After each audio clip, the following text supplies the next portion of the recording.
What's the appeal of sororities? Like, why do people want to join them? Sense of community, sense of belonging, connecting.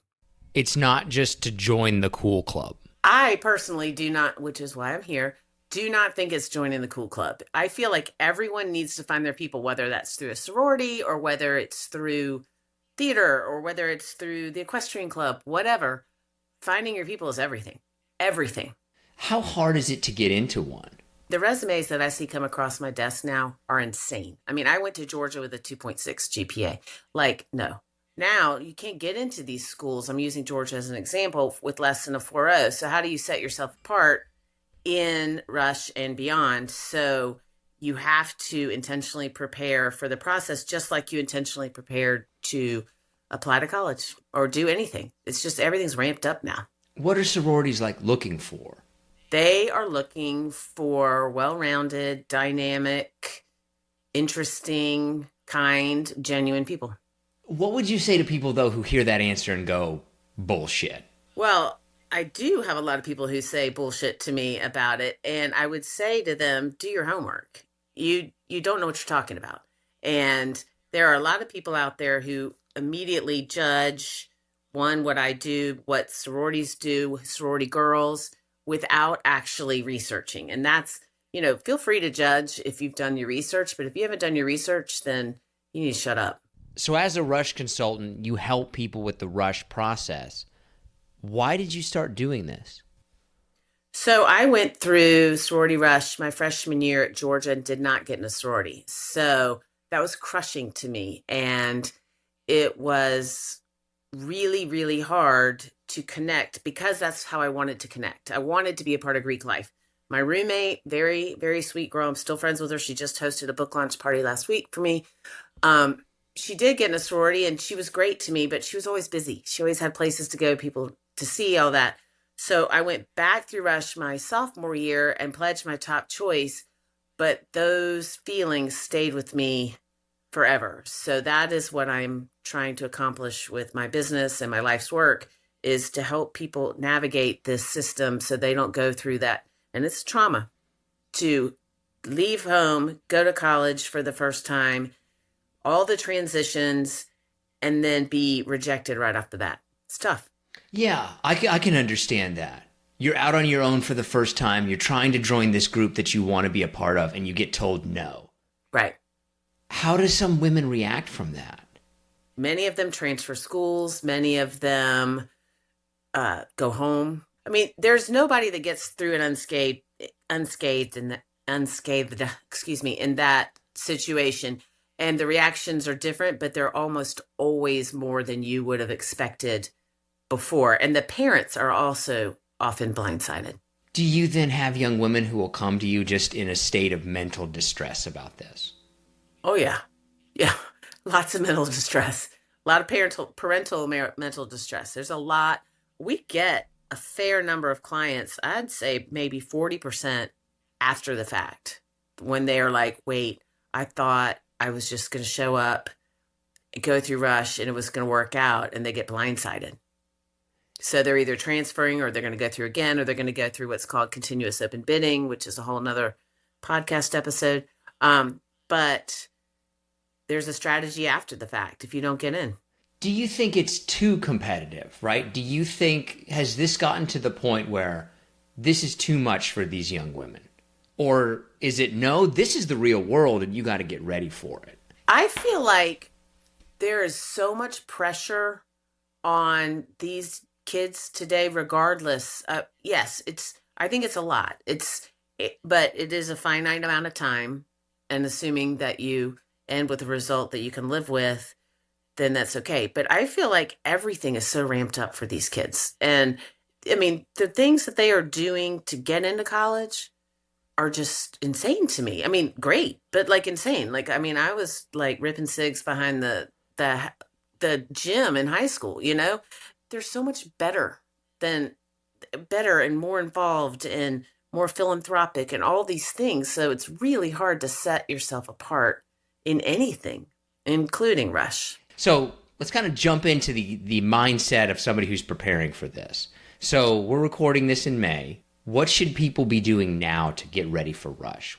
So in May, they most likely haven't we're talking freshmen, going to freshmen. It's a whole different ballgame for sophomores. Sophomores should be connecting while still on campus before they leave. But May, as a high school senior, you want to be organizing your recommendations and or reaching out to people who are going to your school and who are already there. And so you're trying to make connections. It's all about connecting with people. So that's all you do during May. You enjoy your senior spring, have all the graduation parties, fun, fun, fun. And then you start in June getting your recommendations sent to the houses. And there are all different kinds of rules now, and those change every year. So that's part of our research. Getting your recommendations sent, continuing to connect, working on your style, wardrobe, and then practicing conversations and listening, and learning, getting those soft skills, which are so lacking so in a lot of people. So they should be going to their local Starbucks and chatting it up with the barista. They should be reaching out in other ways besides texting and DMing.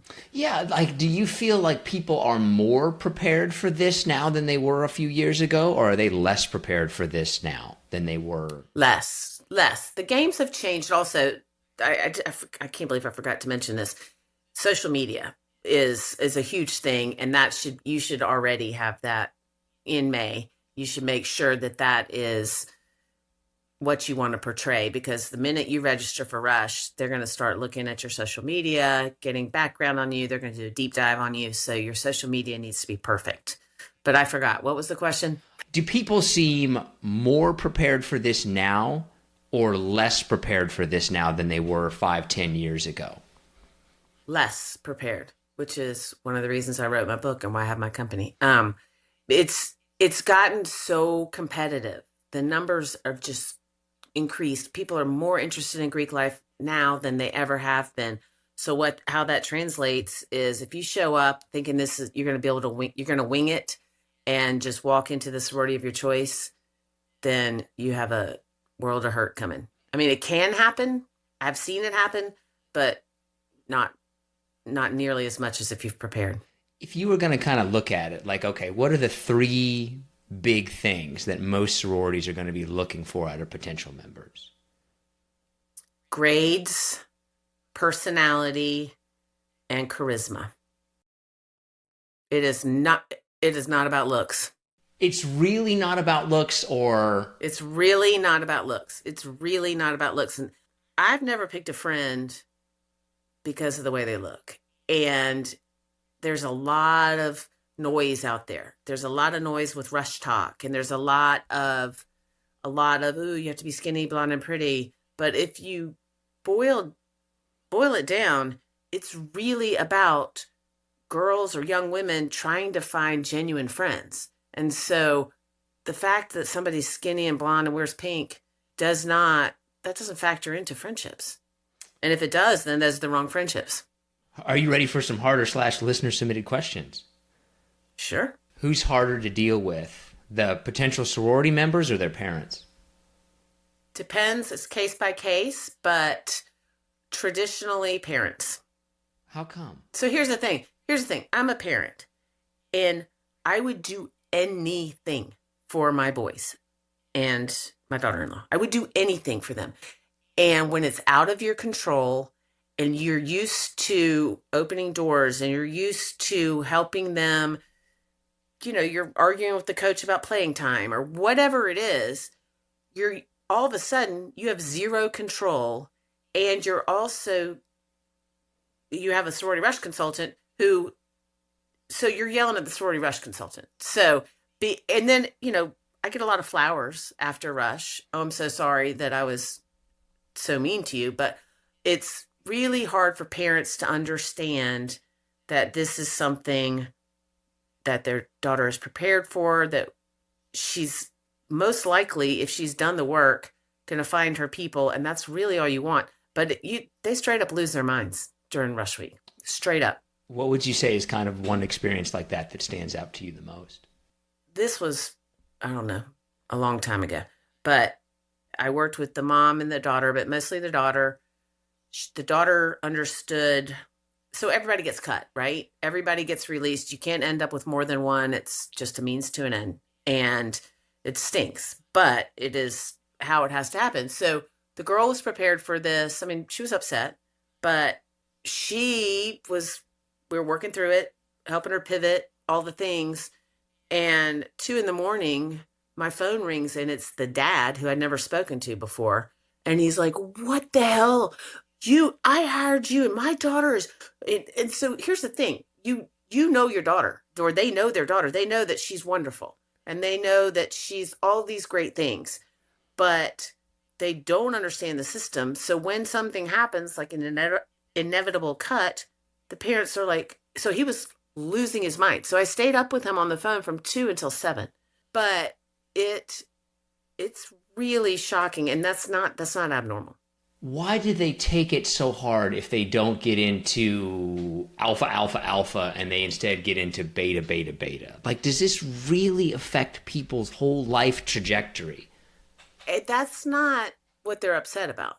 They're upset because their their daughter may have said, "I want to be an alpha, alpha, alpha," and then they're like, "Okay, she has to be an alpha, alpha, alpha."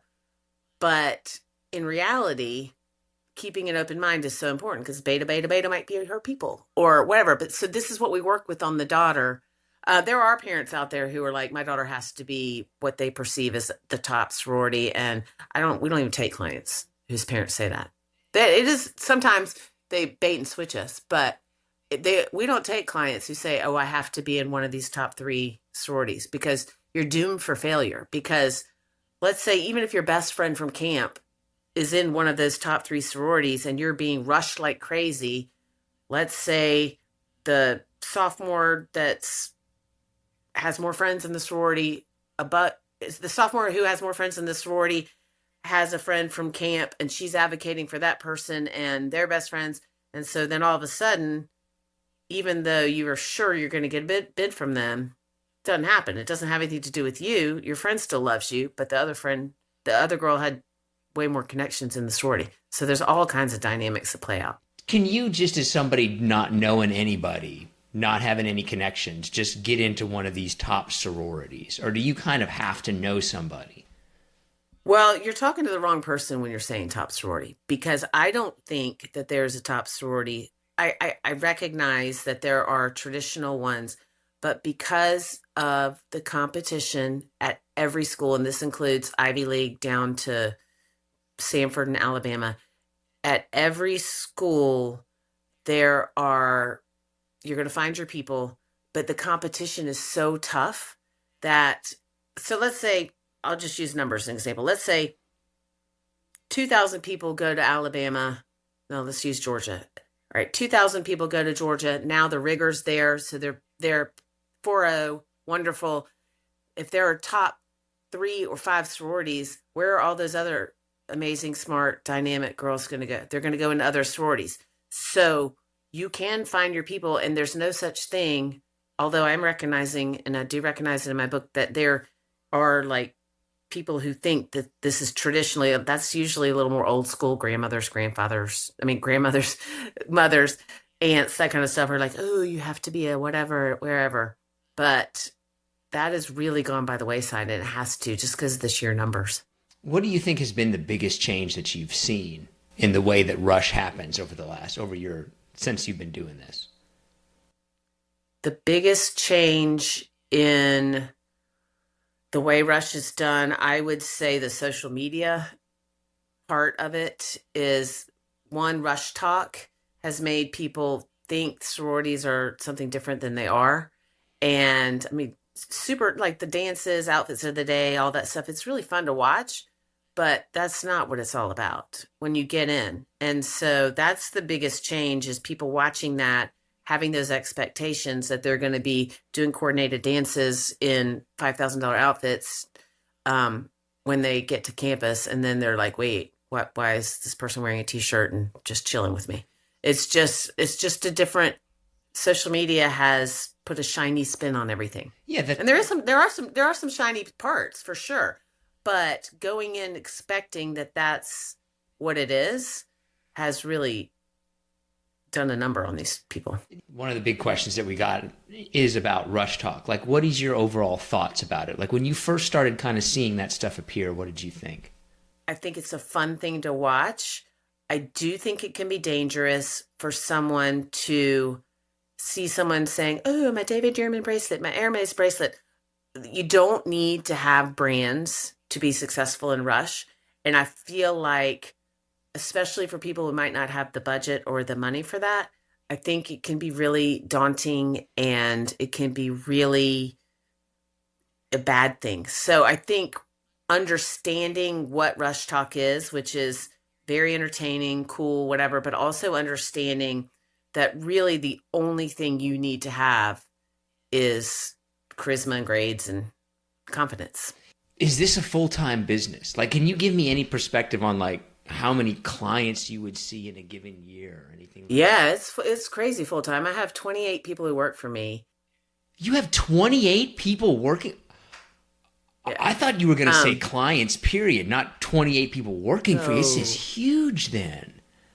Yeah. No, it's I mean we are, the first and I think the best, and we are very elevated in that we're really not. So one of my very favorite stories is we worked with a girl, young woman, who was going through Rush. Her family signed her up for our services, and she went through our program and she decided she didn't want to go through Rush. She wanted to be in the theater at her school, and her parents were at first like, "What?" And then they were like, "You gave her the confidence to know what she wants." And that's what it's all about. And so that was one of the biggest wins I've ever had as a sorority rush consultant, which is not a very good business model, but that's what it's all about. It's all about helping these young women understand how to get what they want and how to understand themselves and how to communicate that. Schools and universities where sorority life is the biggest. I venture to say all of them. I really, so that also surprises people when they're like, "Ooh, I'm going to Alabama. I have to prepare for Rush." And I'm like, dude, you could go to, I don't know what. I mean, every school that has Greek life, for the most part, has a big presence and or the people that are in it are really into it. So it's everywhere. It's everywhere.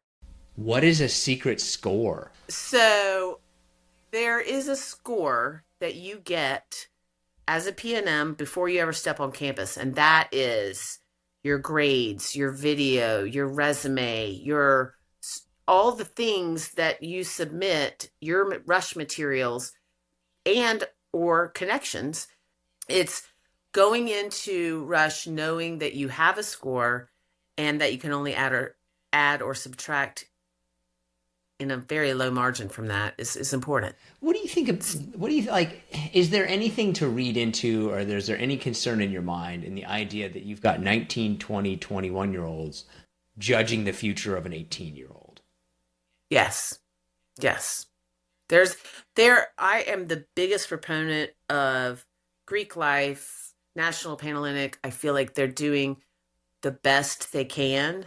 But sure, yeah, it's the inmates running the asylum someplace sometimes. And it is girls who I mean, girls have a lot of drama sometimes. And so that all plays into it. Yeah. Do you think there should be? I don't. Right. The only reason I say this is because I remember myself at 18 to 22, and I didn't know anything compared to what I know now. Right. Like, I Right. wouldn't consider myself an adult at that age, even though I legally was. Right. Like, does there need to be? I don't want to say adults in the room, but does there need to be older people in the room also making these decisions? No, because then that become so yes, there are advisors to Advisors. That's a better sororities. way of Yeah. putting it. Yeah. Yeah, so there are advisors for every sorority has advisors. And but they're not actively involved unless things get crazy in that decision making process because the girls or the young women are the ones who are going to be living with them working that kind of stuff. So, but that does lead to answer your question very candidly, which is what I do. I mean, yeah, there's some issues with that. And there can be stuff where people are like, "Well, I don't like her." Is there an opposite? Do you have a counterpart, right? Like, is this a thing also for fraternities? There's not a need for it. I believe in fraternities, the process of going through rush is completely different for fraternities and sororities. What is it about it that's different? It's just, It's just it's a more chill process. And if you show up and you show up consistently at rush events, you're probably going to get a bid. I was in a fraternity. Does that surprise you? Like, I was a, Not in the, it does not in the slightest. And if you tell me where you went to college, I could probably guess what it was. ooh, K State. This is my superpower. But not with fraternities. This is my caveat. If I meet a woman, talk to her for however long we've been talking, 45 minutes, and I know what school she went to, I'm usually batting 1,000. Sigma Chi would be what I would say. That is exactly what I was in. Are you I was a serious? Sigma Chi at K State, but Yep. I was a Sigma Chi at K State in the sense that like they asked me to join, I joined, and then I think I was there for like 3 months and then never showed up again, but just hung out with the people that I liked. I also get that. Yeah. No, I also, I was just a dude who signed up. right. Is there a sorority equivalent of that? Like, are some sororities like, hey, just this ain't that serious? Mm, they take it seriously. Yeah. Meaning, I don't, there are sororities that do not traditionally do well in rush because they're disorganized, and but that's a self-fulfilling prophecy, meaning that if they don't prepare for rush, I mean, the amount of work that these people are doing is insane. Like, they started working in October for this coming up fall's rush. So, and there are all kinds of dynamics that play out in there. But there are some sororities that do not put in the work, and it's just like anything. If you don't put in the work, you don't get the results. How important is being a legacy? It's not important at all anymore. Sheer numbers. You can't. At one particular school, there were 177 Chi Omega legacies going through one year, and their pledge class was 89. So even if they had space, I mean, even if they gave only Chi Omegas a spot, that still leaves out a huge part. The numbers are just insane. You can't, legacy just doesn't matter. So when you put together the Rush Bible, what do you think is the most important part of it? Like, what would if you had to sum like, oh, this is the thing that people should take away from it? The thing that people should take away from it is that you have to do the work to get the results you want. You have to do the work, and this gives you the tools to do it. The other thing that I want people to take away from it is that being in a sorority does not determine your worth. Does it say anything about the person's, like, what advice, I guess, would you give to somebody then in that sense where I really worked hard, I really wanted to get into this sorority, and I just didn't get in? So, in that instance, there's a whole chapter in my book. Rejection is redirection. You you got to come up with you have to fall in love with plan B. How do I know a sorority is really what they are saying? Like, if I'm trying to find the place that's right for me, how do I know that they are really accurately putting out there what they are like? It's hard to know that, but you can trust your gut, and you can also look around the room, see the way they're interacting. There are a lot of tricks, for lack of a better word, to figure out what's the smoke and mirrors and what it's really like. Another way that you can do it is when you're going through rush, or I'm supposed to say recruitment, but my book is the Rush Bible, so no. When you're going through, look around at who's in the room with you, the other PNMs, and you can kind of get a sense for that. I mean, but it is, I mean, they're putting on a show. Everybody's playing a part in this, and their part is to sell you on their sorority.